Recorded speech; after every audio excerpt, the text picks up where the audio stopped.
Amen.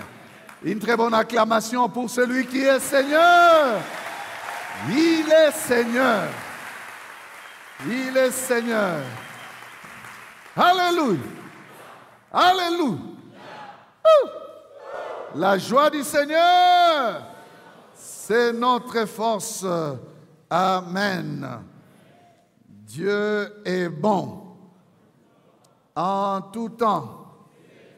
Lorsque les temps changent, Dieu reste bon. Amen.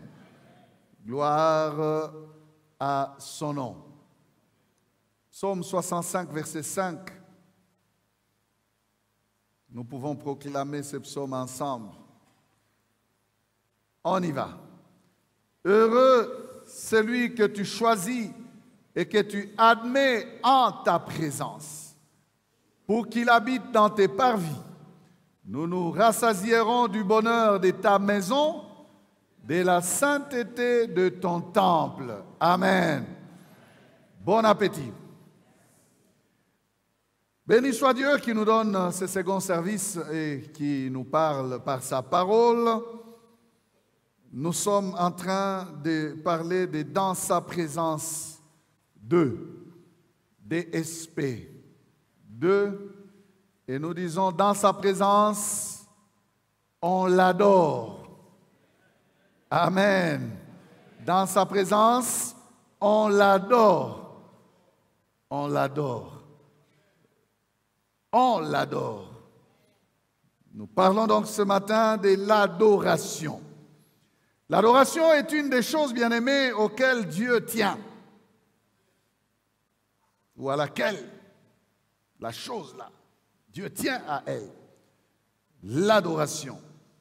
Elle est attendue par Dieu de son peuple. J'ai dit attendu, mais je devais dire exiger. C'est une exigence, l'adoration. Elle est exigée de Dieu. L'adoration est coulée dans un commandement. C'est tout un commandement de Dieu envers nous. Tu adoreras, il commence par tu n'auras pas d'autre Dieu devant ma face. Tu adoreras l'Éternel ton Dieu et tu le serviras lui seul. Commandement. Adorer Dieu est une exigence divine. Dieu exige à ce que l'homme, sa créature, l'adore. Nous parlons donc de cela ce matin, l'adoration. Jésus dira à la femme samaritaine dans Jean 4, versets 23 à 24, « Vous adorez ce que vous ne connaissez pas. Nous adorons ce que nous connaissons, car le salut vient des Juifs. Mais l'heure vient, et elle est déjà venue, où les vrais adorateurs adoreront le Père en esprit et en vérité. Car ce sont là les adorateurs que le Père demande. Dieu est esprit, et il faut que ceux qui l'adorent en esprit et en vérité. Amen. Il y a quelques points intéressants dans ces déclarations de notre Seigneur Jésus-Christ. Bien-aimé, cette parole vient de Jésus lui-même. Amen. Un bon amen. Je disais que cette parole vient de la bouche du Seigneur Jésus lui-même. C'est Jésus qui parle. C'est Jésus qui parle. Donc il y a, bien-aimé, des vérités importantes dans cette parole qui sort de la bouche de notre Seigneur. Il y a quelques vérités qui sont importantes sur lesquelles nous voulons nous arrêter un tout petit peu avant d'avancer et de parler adoration. Nous comprenons dans ces paroles du Seigneur que tout le monde peut adorer. Tout le monde a la latitude et la liberté d'adorer. Mais tout le monde n'adore pas Dieu. Tout le monde peut adorer. Jésus ne dit pas aux Samaritains, non, vous n'adorez pas. Non, non, il dit, vous adorez. Mais vous adorez ce que vous ne connaissez pas. Ça veut dire que tout le monde peut adorer. Et vous le voyez même dans la nature. Il y a des gens qui adorent les arbres, il y en a qui adorent les soleils, il y en a qui adorent les étoiles, la lune, il y en a qui adorent les étendues comme des mers et tout ça. Devant la majesté et la grandeur de ces œuvres de Dieu, là, ils sont ébahis et ils adorent.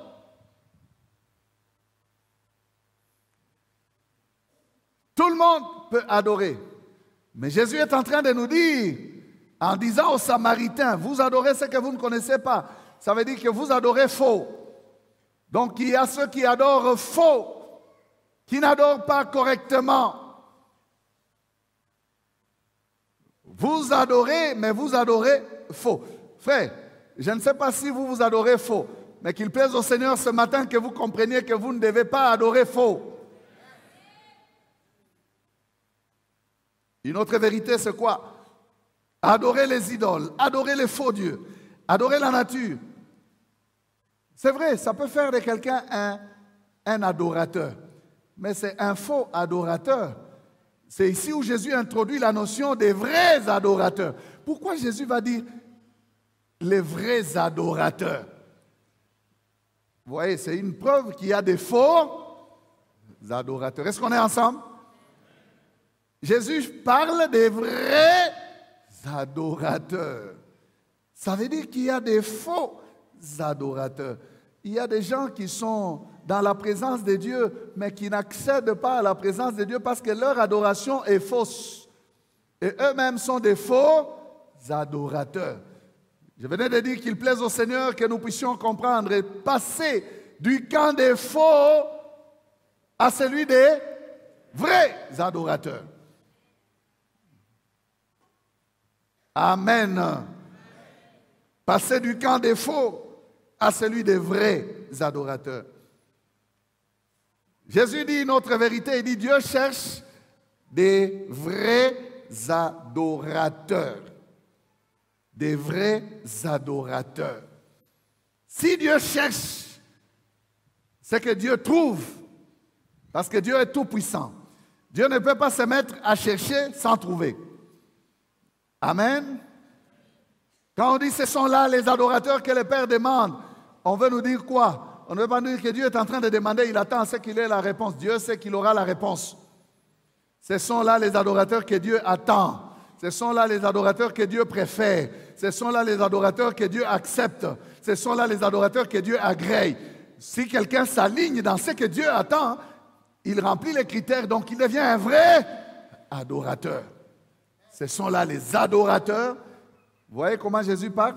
Ce sont là les adorateurs que Dieu demande. Ça veut dire que ce groupe, cette catégorie d'adorateurs existe et que Dieu a le désir à ce que cette catégorie-là puisse lui offrir ce qu'il attend d'elle.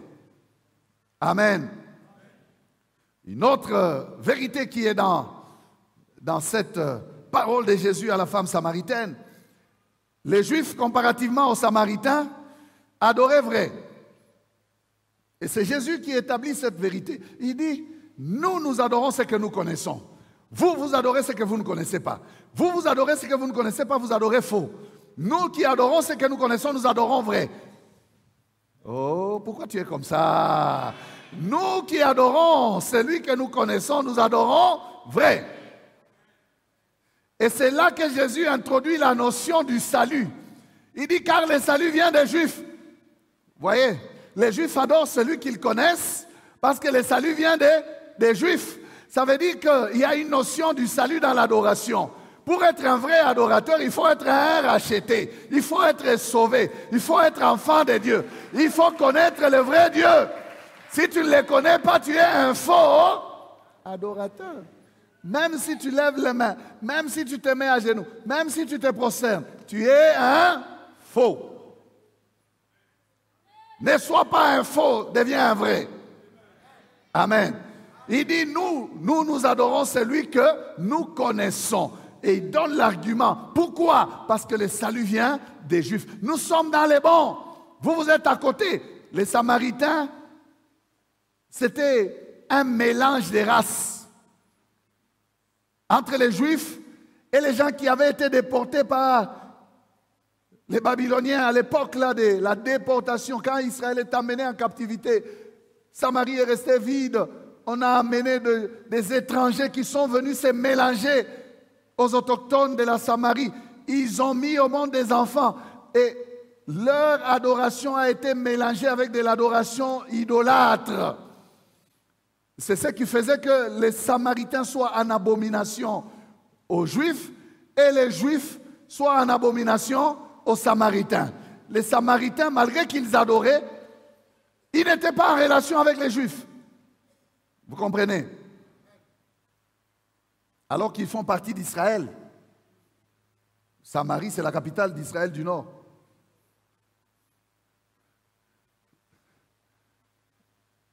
Mais ils adorent un faux Dieu, un Dieu des mélanges.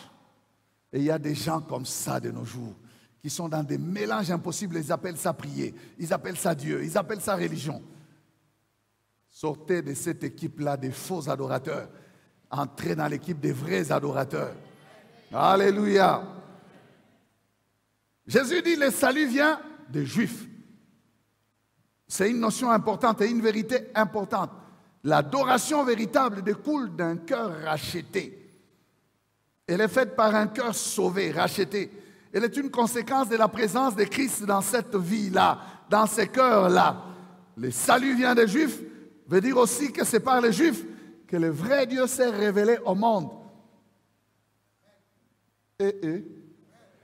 C'est par les Juifs que le véritable Dieu s'est révélé au monde. Jésus est passé par les Juifs. Amen. C'est ça l'évangile, c'est ça. Il est né de la Vierge Marie, qui est de la tribu de Juda. C'est lui le lion de la tribu de Juda. C'est lui le Messie. C'est par lui que Dieu se révèle au monde. C'est lui le chemin. Vous ne pouvez pas adorer le Père si vous ne le connaissez pas. Amen. C'est pour cela qu'il dit, l'heure vient, elle est déjà venue. Pourquoi? Parce que c'est une nouvelle saison qui va s'inaugurer. On ne va plus rester, comme dans la discussion il a dit, ce n'est ni là-bas ni ici. Il pouvait se tirailler. C'est nous qui adorons parce que nous avons la montagne sacrée. C'est à Jérusalem, nous avons les temples. Et la femme samaritaine pouvait dire, non, nous, Jacob était ici, c'est lui le patriarche, c'est par lui qu'Israël existe. Nous. Non, Jésus dit, tout ça c'est terminé. L'heure est venue où les vrais adorateurs adoreront le Père en esprit et en vérité. Pourquoi? Parce que Dieu est esprit. Fini la question de géolocalisation. Bien-aimés, vous n'avez pas raison de penser que vous vous connectez à Dieu que lorsque vous vous retrouvez sur une certaine montagne.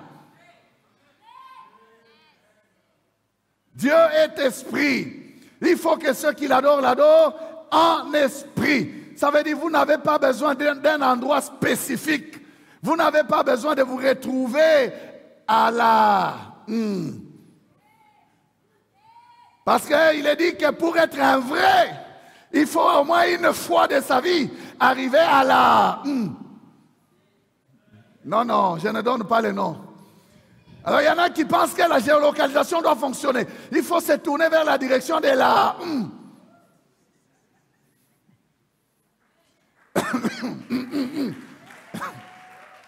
Alors là, ça passe. Là, ça passe. Jésus dit, tout ça, c'est terminé. Le christianisme est magnifique. Hein? Le christianisme est bon. Vous n'avez aucune exigence pour aller à Jérusalem. Pour vous dire que vous devenez chrétien, il faut aller à Jérusalem. Bongo. Vous n'avez pas besoin d'aller voir la tombe de Jésus. Il n'est pas là-bas. Il n'y a aucun endroit où aller pour le rencontrer. Jésus est partout. Où que vous soyez, vous l'invoquez, il vient. Il vient, sa présence vient. Vous voulez être en contact avec lui, vous l'invoquez, il vient. Alléluia. Quiconque invoquera le nom du Seigneur sera sauvé. Vous n'avez pas besoin d'un endroit. Vous n'avez pas besoin d'une position. Comment ta position? Bongama. Maintenant, Anachouka. Non, c'est un esprit. Dites à votre voisin, c'est un esprit. C'est un esprit. Quand on dit c'est un esprit, ça veut dire ça n'a pas besoin de recourir à une matière quelconque. C'est un esprit, ça veut dire par l'esprit de Dieu, mais sans recours à la matière. L'esprit n'a pas de corps, l'esprit n'a pas de forme. Dieu lui-même est esprit. Il faut que ceux qui l'adorent l'adorent en esprit. En esprit. Vous savez, la bonne nouvelle, c'est quoi? C'est que c'est l'esprit de l'homme qui doit recevoir l'esprit de Dieu pour se connecter à Dieu qui est esprit. Et la parole dit, celui qui n'a pas l'esprit de Christ ne lui appartient pas. Romains 8, 9, vous pouvez aller vérifier. Vous n'avez pas l'esprit, vous ne lui appartenez pas. Donc, c'est quand l'esprit vient en vous que vous êtes connecté à l'esprit de Dieu et que vous pouvez adorer. Le Saint-Esprit commence à dire à votre esprit que vous êtes enfant de Dieu, que vous pouvez appeler Dieu Abba, Père. Aïe, aïe, aïe, aïe, aïe. Que vous pouvez appeler Dieu Abba, Père. Pourquoi? Parce que vous êtes devenu enfant de Dieu. Et en vérité, pourquoi? Parce que tout simplement, ça doit être conforme à la parole de Dieu. Conforme à ce que Jésus vient révéler. Il dit, oh non, quand le Messie viendra, il nous enseignera toutes choses. Il dit, je le suis moi qui te parle. Donc je suis en train déjà de t'enseigner les notions de l'adoration. Je suis en train de te dire que la véritable adoration commence maintenant. Pendant que tu rencontres le Messie, tu crois au Messie, tu te donnes au Messie, tu es connecté au Dieu d'Israël. Tu sors du cadre des faux adorateurs, pour entrer dans les camps des vrais adorateurs. Frère, deviens un vrai adorateur. Ma soeur devient une vraie adoratrice. Alléluia. Comprenons aussi cette vérité, bien-aimés, que l'adoration, c'est plus que ces quelques minutes que nous passons dans un culte où nous consacrons à l'adoration. Nous disons c'est l'adoration. Autrefois, notre technique avait l'habitude de nous mettre les parties du culte. Il y avait un temps où on met adoration. Pour nous dire, maintenant nous sommes en train d'adorer. C'est plus que ces temps-là. L'adoration, c'est plus que les cantiques. Parce qu'il y a certains milieux où on dit, maintenant c'est le temps d'adoration. La chorale, on adore maintenant. Donc, un cantique avec un rythme lent qui pousse à la méditation, qui attire la présence de Dieu. Et on appelle ça l'adoration. Non, j'ai dit, c'est plus que cela. C'est plus que... C'est plus que les cantiques là. Amen. On a adoré. Comment on a adoré? Non, ils ont chanté. C'est plus que ça. Amen. L'adoration, c'est plus que ces quelques paroles. Ces paroles que nous avons des fois l'habitude de prononcer sans même connaître leur signification, leur profondeur. Vous savez, des gens qui ont un vocabulaire assez fourni, où ils sont là, quand ils parlent, ils disent, je vais adorer, ils disent, tu es le lit de la vallée, le narcisse de Saron. Bon, explique-moi, narcisse de Saron, c'est quoi? Oh, tu es Adonai. Adonai, c'est quoi? Tu ne sais pas. Le lion de la tribu de Juda. Tu ne sais même pas c'est quoi. Pourquoi il s'appelle le lion de la tribu de Juda? J'ai dit, c'est plus que ces paroles-là. En fait, l'adoration doit être, bien aimé, l'expression profonde de ce qui vient de notre cœur, qui concerne celui que nous contemplons. Ça les concerne. Il ne suffit pas d'aligner les noms de cette personne-là, non. Vous devez en connaître la signification, la profondeur, de sorte que quand vous le dites avec vos lèvres, ça sort de votre cœur parce que vous connaissez. Alléluia. Est-ce que je parle à un adorateur? Un vrai. Prends le temps. Aujourd'hui, avec l'Internet, tu as la possibilité de connaître les significations de toutes ces choses. Pour ne pas être comme un perroquet comme quelqu'un qui prend juste des paroles qu'il entend à gauche, à droite. Les lits de la vallée, les narcisses des Saron. Tu es la kabod. Ça veut dire quoi? Comme nous aimons prendre les langues hébraïques là, et les grecs. Aïe, aïe, aïe. Hein? Tu es Shama. Shama veut dire quoi? Amen. J'ai dit ceci, que l'adoration, c'est plus que toutes ces paroles-là que nous prononçons. Ça doit venir de la profondeur de notre cœur, des choses que nous lui exprimons. Amen. Aujourd'hui, nous avons des spécialistes de belles paroles. Même parmi nos musiciens, ils prennent des paroles de l'amour charnel, de l'amour de la femme. Ils mettent ça spirituellement, ça devient des paroles pour Jésus. Lolango, Lolango nangai, Bolingo, Bolingo nangai. Ce qui n'a pas yote na la kate. Yo. Keba. On dit n'importe quoi.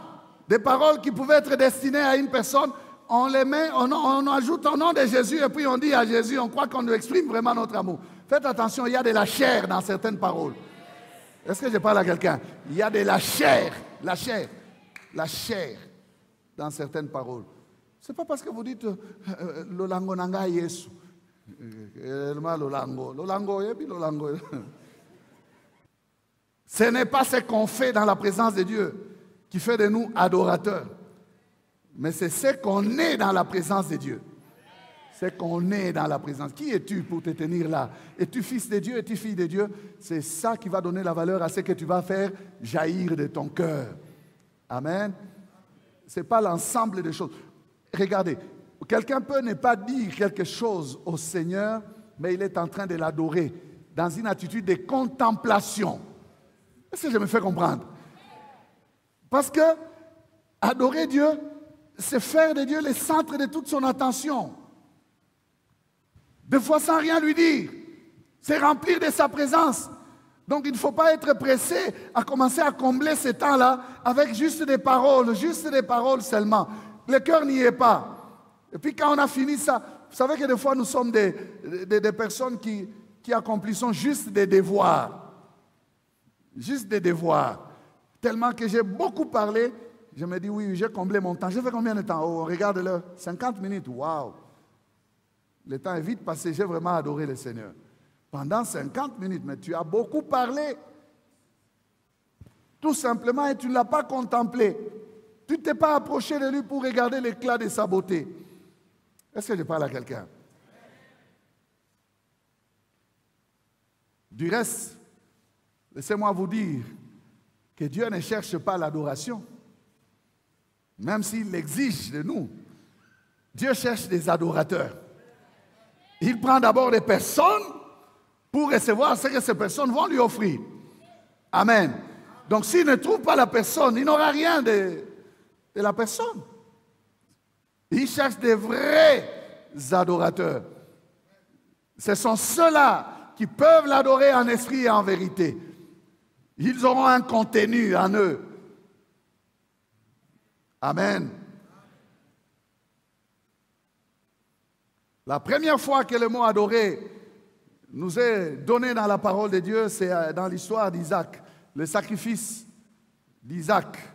Genèse 22, verset 5.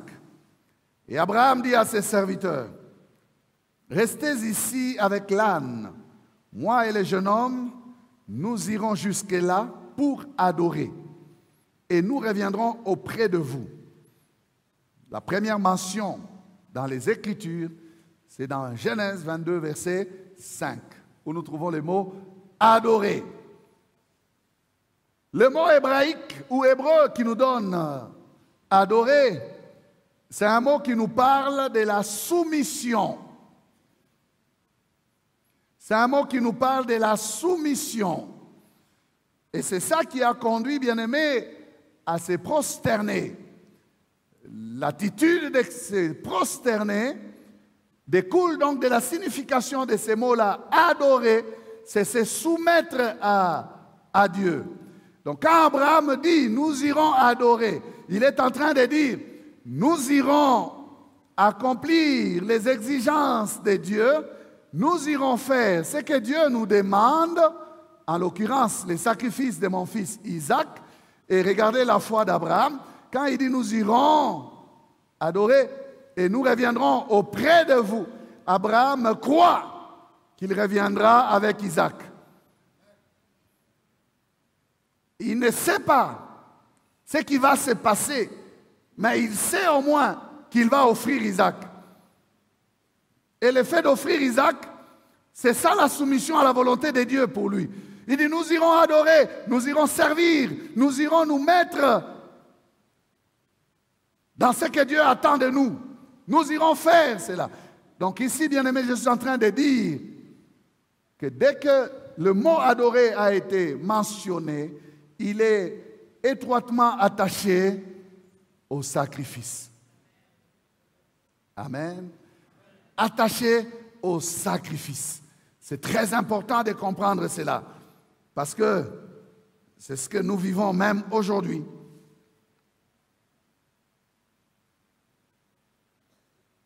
L'adoration a en elle la pensée des sacrifices.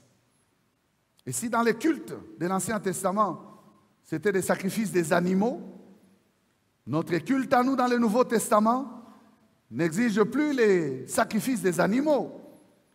Pourquoi? Parce que l'offrande de Christ était l'accomplissement de tous les sacrifices qui se faisaient dans l'Ancien Testament. Tous ces sacrifices annonçaient le seul sacrifice de Christ. Amen. Tous ces sacrifices-là que l'on faisait annonçaient l'unique sacrifice de Christ. Autant dans l'Ancien Testament, il fallait le sacrifice d'animaux pour pénétrer la présence de Dieu. Personne ne pouvait se retrouver dans la présence de Dieu s'il n'a pas amené son sacrifice. Que ce soit le peuple, que ce soit les individus. D'ailleurs, que ce soit même les sacrificateurs. Avant qu'il n'entre dans la présence de Dieu, lui-même devait apporter les sacrifices pour ses propres péchés. Amen. C'est là où il y a d'ailleurs, ici c'est un autre sujet, c'est là où il y a d'ailleurs la différence entre Christ et les sacrificateurs de l'Ancien Testament. Christ n'a pas apporté les sacrifices pour ses propres péchés, non. Non. Il a apporté son sang comme sacrifice pour nos péchés à nous. Lui, il était sans péché. Le souverain sacrificateur qui est entré dans la présence de Dieu devait d'abord offrir le sang pour ses propres péchés à lui, parce qu'il était un homme pécheur. Mais Jésus-Christ n'a pas eu besoin de donner une offrande pour lui-même, mais il a donné son corps pour nous, en sacrifice pour nos péchés. Son sang pour nous, en sacrifice pour nos péchés. Est-ce que vous comprenez? Je ferme cette parenthèse-là. Je suis en train de dire que, regardez, dans l'Ancien Testament, c'est terrible. Si on avait continué avec ce système-là, imaginez le grand nombre que nous sommes ici. Vous tous, vous devriez venir avec un animal devant les sacrificateurs à Mani. Celui-ci, sacrifice de péché. Celui-ci, action de grâce. Celui-ci, sacrifice pour les pardons. Celui-ci, sacrifice pour les premiers-nés. Celui-ci, sacrifice pour l'expiation. Celui-ci, pour la purification. Même quand il a été malade de lèpre, quand il est guéri, il doit se présenter au sacrificateur avec une offrande, un sacrifice. Imaginez, il y avait plein d'animaux, plein de sang. Quelqu'un a dit que la vision de l'autel qui était devant, dans les parvis, devant les tabernacles, était une vision affreuse. Ça faisait trembler à cause de la quantité de sang qui coulait là-bas. Tout le temps, c'est couper des têtes, couper des têtes, couper. Ce sont ces choses-là que les ancêtres ont gardées. Vous voyez, ils sont toujours là. Oh, on attaque les tambousis. Jésus nous a affranchis de ces choses, frère. Il nous a sortis de là. Alléluia. L'unique offrande de son corps suffit. Amen. Alors, écoutez, est-ce pour autant que notre adoration n'a pas de sacrifice? Non. notre adoration a des sacrifices. Mais maintenant, comme notre adoration se fait en esprit et en vérité, les victimes que nous apportons au Seigneur sont des victimes spirituelles. Au lieu d'apporter des victimes physiques, maintenant nous apportons des victimes spirituelles. Je vous donne les références. Des victimes spirituelles. Pourquoi? Parce que nous adorons en esprit et en vérité. Je vous donne d'abord la référence pour le sacrifice de Christ, qui a remplacé toutes les autres offrandes qui s'est données avant. Hébreux 10, verset 19. Ainsi donc, frères, puisque nous avons, au moyen du sang de Jésus, une libre entrée dans le sanctuaire. Amen. Je reviens en arrière. Je vais parler des versets des sacrifices après, mais je vous parle d'abord de l'entrée. Comment est-ce que nous entrons? C'est en vertu de l'offrande unique de Christ. Les jours où Christ mourait, pendant qu'il rendait l'âme, physiquement, il s'est passé que le voile du temple qui séparait les lieux saints des lieux très saints s'est déchiré de haut en bas. Comme pour dire, sans le secours d'aucune main. C'est le ciel qui a déchiré ces voiles.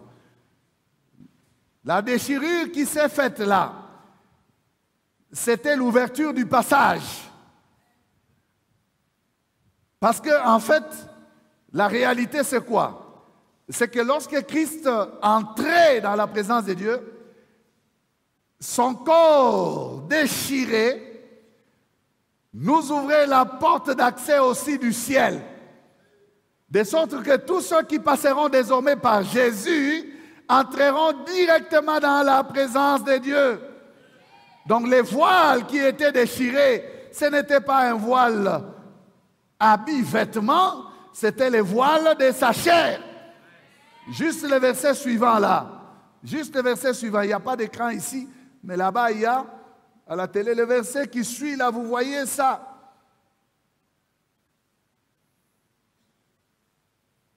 Par la route nouvelle et vivante qu'il a inaugurée pour nous, au travers du voile, c'est-à-dire de sa chair. Le verset 20 d'Hébreux 10. Notez ça, vous allez lire pour votre complément. C'est-à-dire de sa chair. La déchirure du voile était l'expression de la déchirure de sa chair. Donc, c'était son sacrifice qui a été agréé par le Père, qui nous ouvrait ainsi à nous tous la voie pour accéder maintenant à la présence de Dieu. On est ensemble? Donc vous ne pouvez pas adorer en dehors du sang de l'agneau. C'est par là que vous passez. C'est la voie qui est libre. Amen. Je me souviens de ce que j'ai dit au premier, je vous l'ai dit aussi à vous. Nous sommes, bien-aimés, dans un culte. Nous faisons les cultes. Les cultes, c'est un service d'hommage que nous rendons à Dieu. Ce n'est pas un service sacrificiel. Nous, lorsque nous nous réunissons, nous ne sacrifions pas le Seigneur et nous ne célébrons pas son sacrifice. Parce que Jésus ne s'est pas limité à mourir. Mais Jésus est ressuscité aussi des morts. Nous adorons celui qui est vivant. Et il est vivant pour toujours. C'était le jour de la résurrection, le premier jour de la semaine, qui a été choisi par nos ancêtres, les disciples de Jésus, les apôtres, pour commencer à faire les cultes. Ils se réunissaient pour célébrer sa résurrection. Et ils disaient qu'il est vivant et nous l'attendons pour qu'il revienne. Ils disaient Maranatha. Nous n'avons pas une messe que nous faisons. J'ai déjà entendu des gens qui disent Minenda Kumisa en parlant de venir ici. Non, vous ne venez pas à une messe. Parce que la notion de la messe est basée autour du sacrifice. Et c'est pour cela qu'on dit que quand vous n'avez pas assisté à l'Eucharistie, est-ce que je parle à un ancien de là-bas? Quand vous n'avez pas assisté à l'Eucharistie, vous avez raté votre messe. Pourquoi? Parce que vous n'avez pas assisté au sacrifice de Jésus. Vous n'avez pas goûté sa chair. Et ils disent que réellement, ce qu'on donne là, c'est son corps que vous mangez. Bien-aimés, nous célébrons celui qui est vivant. Pourquoi on va encore l'offrir à la mort? Vous comprenez la différence? Notre culte ne tourne pas autour d'une mort quelconque de Jésus, non. Notre culte tourne autour de l'adoration que nous rendons à un Dieu qui est vivant, qui a vaincu la mort. C'est nous, pour entrer, nous devons nous identifier au travail de la croix qu'il a accompli pour nous. C'est pourquoi on dit, c'est par cette entrée-là, par le moyen de son sang, que nous entrons dans sa présence. Ça, c'est un travail qui est déjà accompli. Amen. Et lorsque nous entrons dans sa présence, nous contemplons celui qui est vivant, nous l'adorons parce qu'il vit, il est vivant. Alléluia.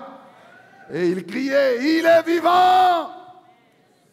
Et tu n'as pas l'onction d'être. Il est vivant. Qui? C'est ça qu'il criait. Il célébrait les vivants. Amen. Est-ce qu'il y a quelqu'un qui est venu adorer le Dieu vivant? Jésus-Christ de Nazareth qui est revenu de la mort, il le vit. Il a été élevé, il est assis à la droite du Père. Étienne est mort en adorateur. À genoux, on les lapide, il tombe. Il lève les yeux vers le ciel, il voit Jésus debout à la droite de Dieu, à la droite du Père. Un Dieu vivant. Nous adorons les vivants. Amen. Nous adorons les dieux vivants. Alors, je vous donne les références pour les sacrifices. 1 Pierre 2, 5. Les victimes spirituelles. Et vous-même, comme des pierres vivantes, édifiez-vous pour former une maison spirituelle, un saint sacerdoce, afin d'offrir des victimes spirituelles agréables à Dieu par Jésus-Christ. Vous voyez? Nous offrons des victimes spirituelles, ce n'est pas physique, qui sont agréables à Dieu par qui? Par Jésus. C'est par Jésus que nous passons. Amen. Hébreux 13, verset 15. Par lui, encore Jésus, offrons sans cesse à Dieu un sacrifice de louange. Soulignez, un sacrifice de louange, c'est-à-dire le fruit des lèvres qui confessent son nom. Les fruits de nos lèvres, les fruits des lèvres qui confessent son nom. C'est pour cela que j'ai dit, c'est plus que les mots, les paroles. Ces fruits de nos lèvres, là, proviennent de nos cœurs. Ce sont des sacrifices. Ça doit nous coûter. Sacrifice, ça coûte. Ça sort de notre cœur, de la compréhension que nous avons. Amen.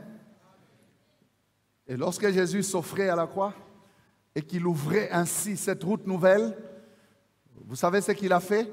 Jésus a voulu à ce que tous les rachetés puissent devenir des sacrificateurs.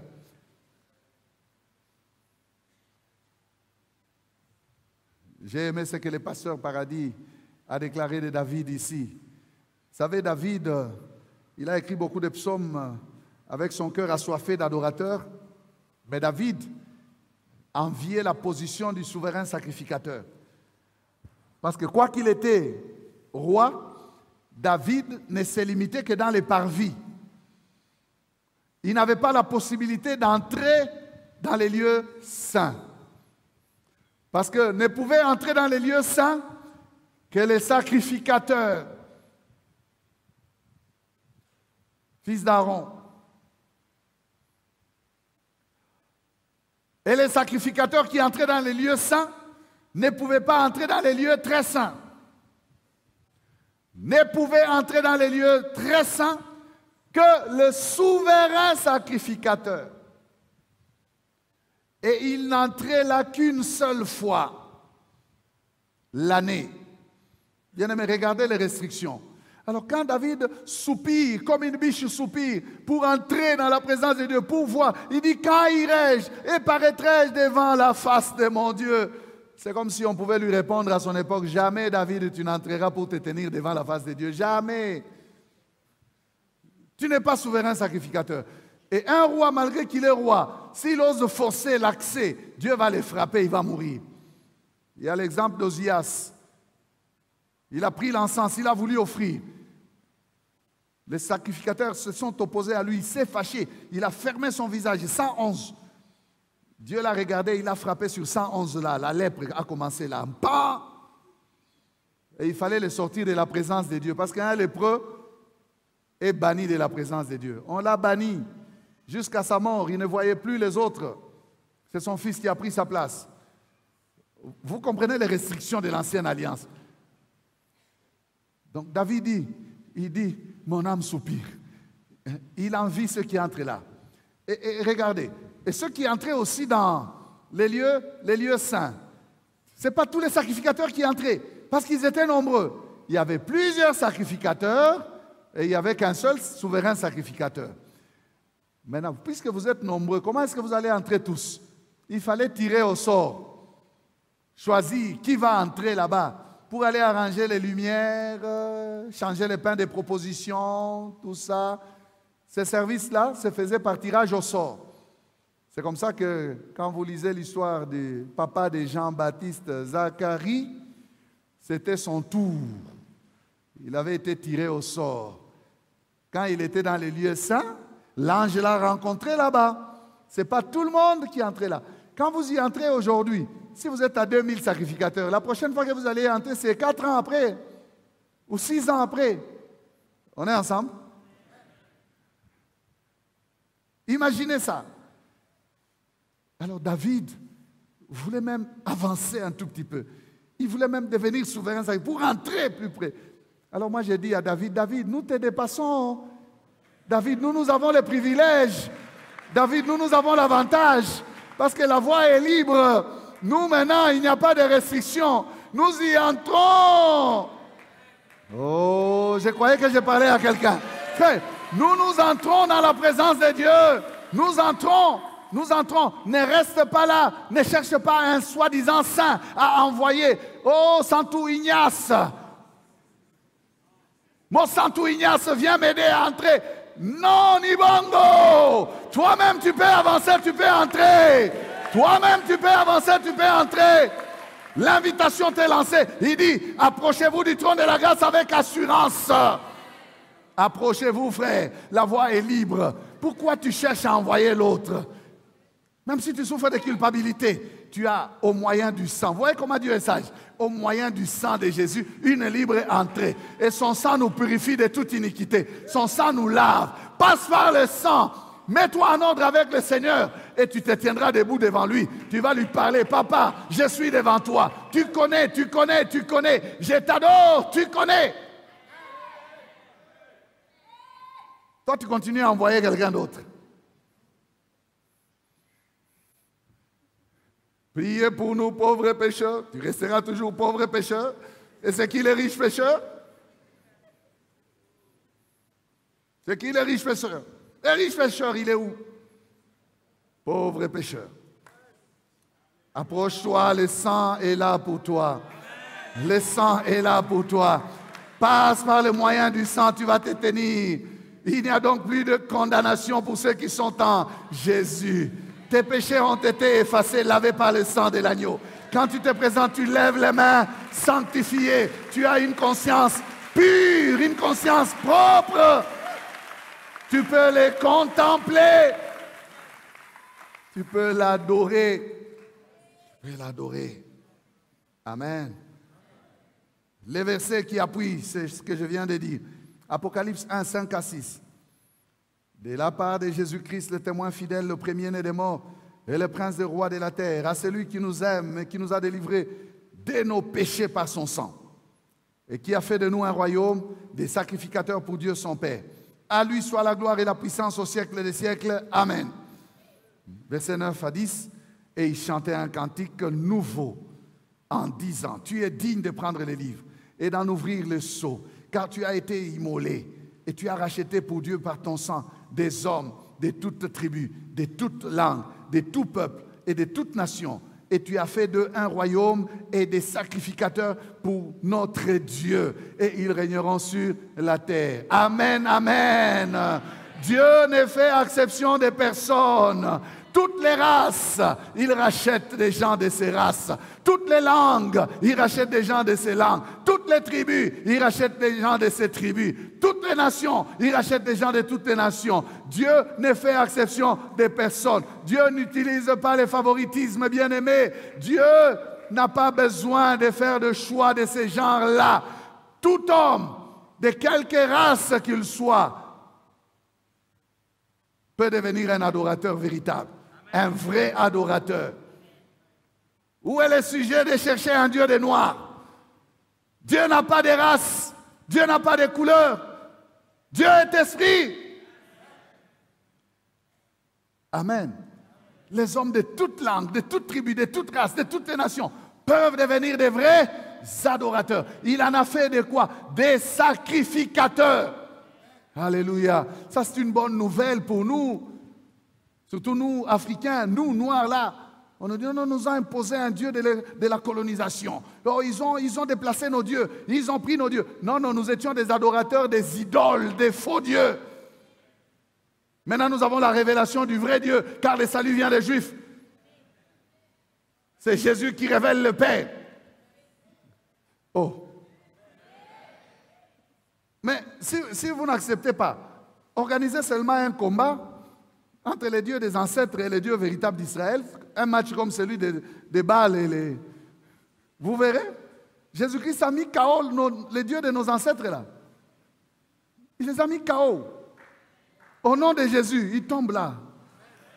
Les sorciers, KO. Les marabouts, KO. Les occultes, KO.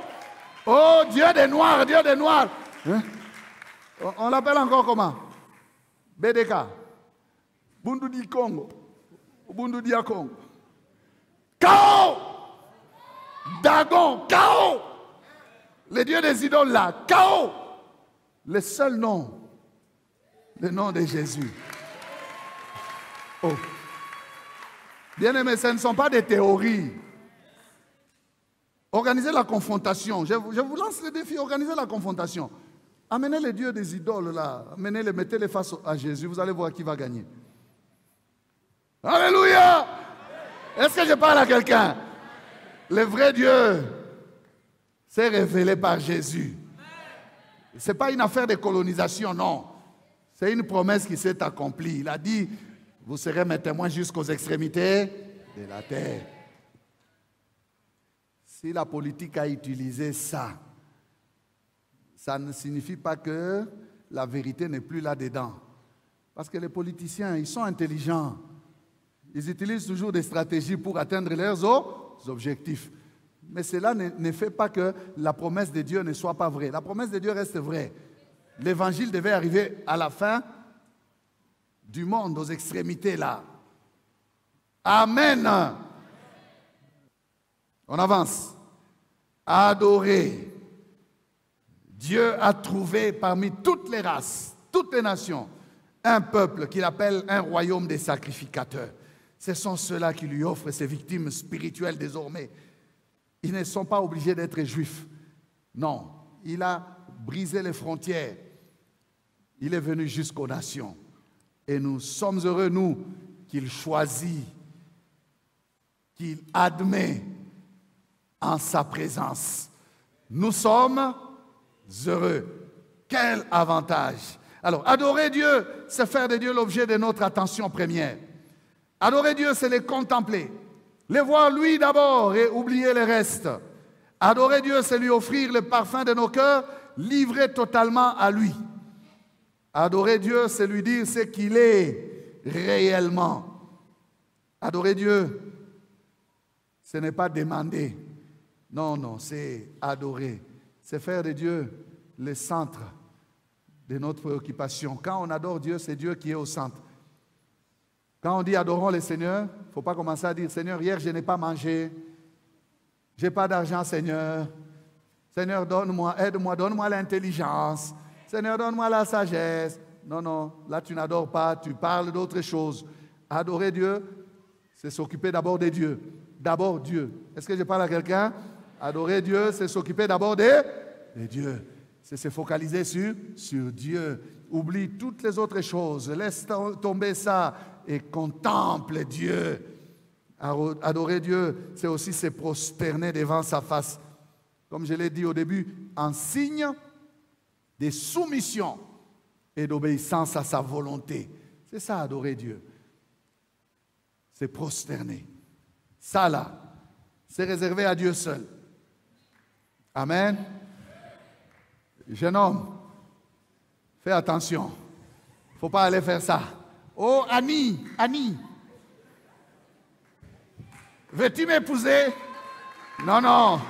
C'est réservé à Dieu seul.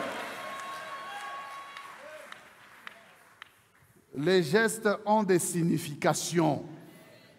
Ne devenez pas l'esclave de quelqu'un. Vous êtes déjà libéré par Christ. Jean s'est jeté devant un ange. L'ange lui a dit, non, non, non, non, non. Jean, lève-toi. Et il utilise le même terme. Il lui dit, moi je suis aussi un serviteur comme toi. Adore Dieu seul. Vous entendez ça? Il l'a vu se prosterner, il lui dit, adore Dieu seul. Puisque les gens sont là à comprendre ces vérités, je les répète plusieurs fois. Hein, papa, n'accepte pas que ta fille se mette à genoux devant toi pour te donner sa dot. Dis-lui de se lever. Tu es un homme. Elle te donne sa dot comme ça. Oui, oui. Moi, ma fille m'a donné sa dot comme ça, on s'est regardé. J'ai pris. Pas besoin qu'elle se mette à genoux devant moi, je suis un homme. Il y a des gourous, des chefs religieux. On ne leur parle pas si on n'est pas à genoux. Ils veulent à ce que les gens se mettent à genoux pour leur parler. Quand vous rencontrez une telle situation, ne vous mettez pas à genoux. Vous dites, nous, on nous a enseigné de ne pas nous mettre à genoux devant les hommes, ni même pas devant les anges. Tu adoreras l'Éternel seul ton Dieu, et tu le serviras lui seul. Soyez des Mardochés. Il a refusé de se mettre à genoux devant Aman. Les seuls qui levaient la tête quand Aman passait, c'était Mardoché. Pourquoi? Parce qu'il était juif. Eh bien, puisque le salut vient des Juifs et que nous avons l'ordre d'adorer Dieu seul, nous aussi, nous ne mettrons pas à genoux devant les hommes. Nous restons là. Oh homme, je te respecte. Je peux me soumettre à ton autorité parce que tu es mon chef. Mais je ne me mettrai jamais, jamais à genoux devant toi. Parce que ça là, c'est pour mon Dieu. Maman, même quand tu as fait des fautes et que tu veux demander pardon à ton mari, ne te mets pas à genoux. Même quand tu es en difficulté pour t'arranger avec quelqu'un, ne te mets pas à genoux pour dire pardon, nyurumi et tout. Si on veut faire ça devant toi, dis à la personne de se lever. Amen. Corneille a voulu se mettre à genoux devant Pierre. Pierre l'a relevé. Il dit, je ne suis aussi qu'un homme. Est-ce que je parle à quelqu'un? Adorer Dieu, c'est se prosterner devant lui. C'est ce mot-là qui nous a donné adorer. C'est Abraham qui l'a prononcé. C'est prosterner. C'est ça la signification. C'est soumettre. Ne vous soumettez pas à n'importe qui. Bon, maintenant, quand on prie ensemble, est-ce qu'on ne peut pas se mettre à genoux? On peut se mettre à genoux. Quand on veut prier pour quelqu'un, est-ce qu'il ne peut pas se mettre à genoux? Il se met à genoux. Il se met à genoux pour qui? Pas pour nous, il se met à genoux devant Dieu. Ça, c'est différent. On est dans la prière, on est devant Dieu. C'est devant Dieu qu'on se met à genoux. Il y a des gens qui viennent ici, ils se mettent à genoux. Et puis on prie pour eux. Ils ne se mettent pas à genoux devant un homme, ils se mettent à genoux devant Dieu. Je passe. Tous les hommes de Dieu de la Bible se sont mis à genoux devant Dieu. Ils avaient l'habitude de se prosterner. Vous prenez les Abraham, les Isaac, les Jacob, les David, les Moïse. C'était des adorateurs et ils exprimaient leur adoration en se prosternant. Même les Pierre, les Jacques, les Jean, ils se prosternaient devant Jésus. L'aveugle-né s'est prosterné devant Jésus. Jésus accepte qu'on se mette à genoux devant lui. Il n'a jamais dit à quelqu'un, lève-toi, je suis aussi un homme comme toi. Non, non, lui il reçoit l'adoration. Jésus reçoit l'adoration. Amen. Quels sont les bénéfices de l'adoration? On va terminer. Premier bénéfice de l'adoration, le plus grand, c'est la présence de Dieu. Puisque vous êtes dans la présence de Dieu. Bien-aimé, avoir Dieu devant soi, c'est une affaire de foi. Croire qu'on est devant Dieu. Son cœur peut être rempli de sa présence. On peut avoir à jouir des effets de sa présence. Et c'est comme ça que le psalmiste est en train de dire, nous nous rassasierons du bonheur de ta maison, de la sainteté de ton temple. Nous nous rassasierons. Ça veut dire qu'il y a les effets de sa présence. Tu agrées quelqu'un dans ta présence, tu combles son cœur. On sent des choses, la paix, la joie. On a envie de, comme un cantique de nos amis de Gaël. On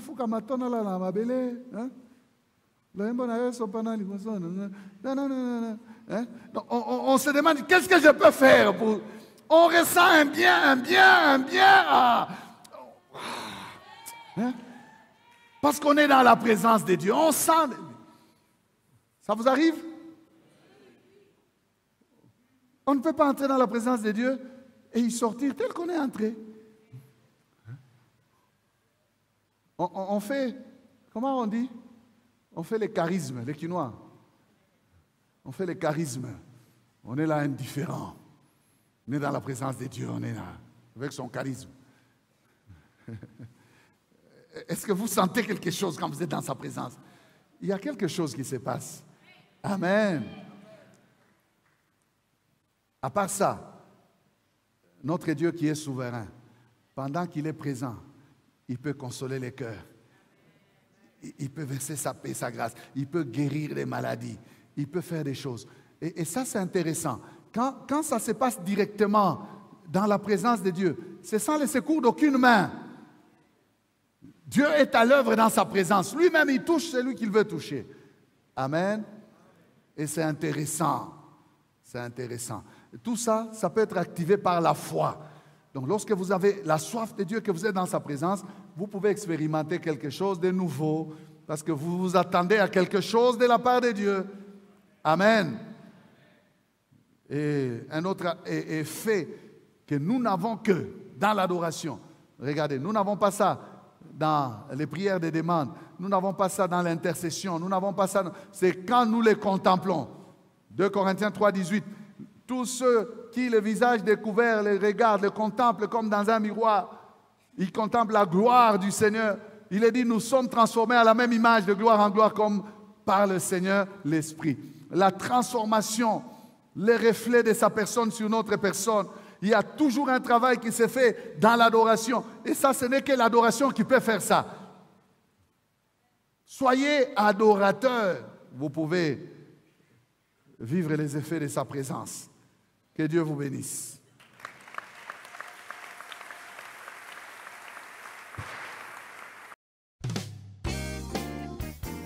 Bien-aimés, nous vous remercions d'avoir suivi ce message et nous prions pour que la grâce du Seigneur continue à agir dans votre cœur et que le message puisse apporter des fruits pour lesquels Dieu l'a envoyé chez vous.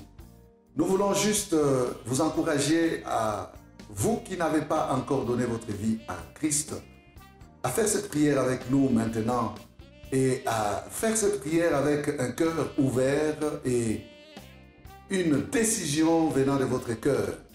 Vous pouvez juste prier avec nous maintenant en répétant ces paroles après moi et en disant ceci. Seigneur Jésus, je t'ouvre mon cœur, je te donne ma vie. Sois mon Seigneur et mon Sauveur. Pardonne mes péchés, Seigneur. Inscris mon nom dans ton livre de vie. Je m'abandonne à toi. Que le Saint-Esprit m'aide à te suivre et à te servir. Merci pour la nouveauté de vie et merci pour, Seigneur, au Dieu de gloire, l'obéissance à ta parole que tu crées en moi. Parce que c'est toi qui crées le vouloir et le faire. Selon ton bon plaisir. Je te dis merci. Amen. Que Dieu vous bénisse parce que vous avez pris la décision de devenir chrétien et de vous engager à suivre Jésus et à les servir. Vous pouvez nous contacter au numéro qui apparaît à l'écran et nous serons toujours disposés à répondre à vos questions, à vos préoccupations. Nous sommes là pour vous servir et nous serons aussi heureux d'avoir un temps de prière avec vous dans nos installations 6 avenue Kasavubu, Sandoa, à l'église La Parole Éternelle, ici à Lubumbashi. Que Dieu vous bénisse, que sa grâce et sa paix soient dans vos maisons. Au revoir, nous vous aimons.